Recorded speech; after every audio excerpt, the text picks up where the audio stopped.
did ARA start? It was a very interesting process. At the time, I was president of NARA.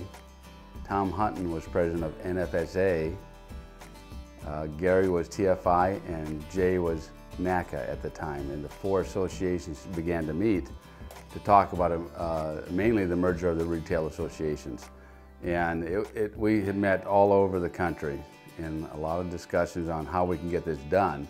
There were certainly tensions around, should NFSA, be what it was founded to be in the early 50s, or should it be what,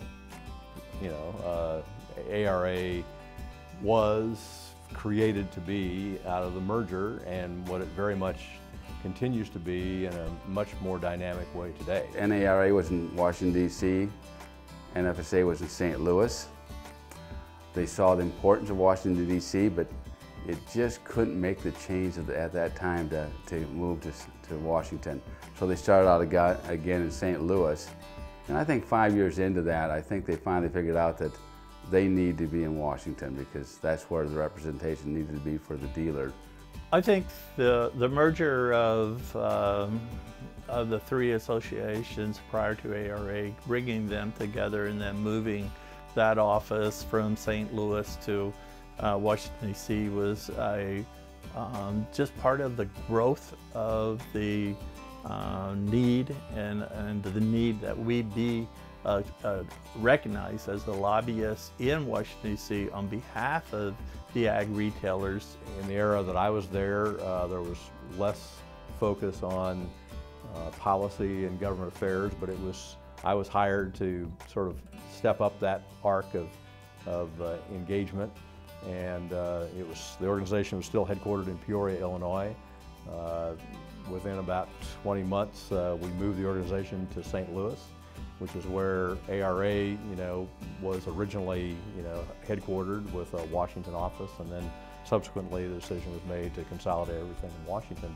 I came into the organization in a somewhat non-traditional way in some respects, in that my predecessor, Jack Eberspacher, passed away in the office.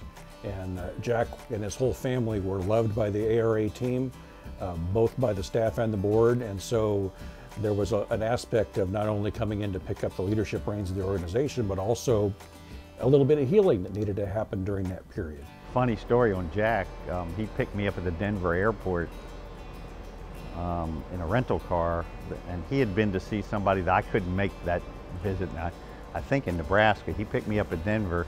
We got in the car, we started driving. We were at the new airport. It was brand new then, and he said, I don't know what's going on here, but he says, I've been driving all day and this gas gauge has never gone down. And so he pointed to it, and I said, Jack, that's the temperature gauge. And I looked at the gas gauge and it was below E. Thankfully, we made it to a gas station, but we were in the middle of nowhere. And true story, you can't make these things up. I think Daren brought a broader perspective of what the lobbying needs were in Washington, D.C. Jack did a great job in recruiting members to ARA and was very cordial. And Daren brought the focus on the lobbying side probably even more than Jack. Agriculture is full of good people. And that's true of ag retail also. And so the people that you meet here are just quality folks. And that's what makes it, one of the things that makes it such a joy to work for ARA is the kind of people that I work with and for.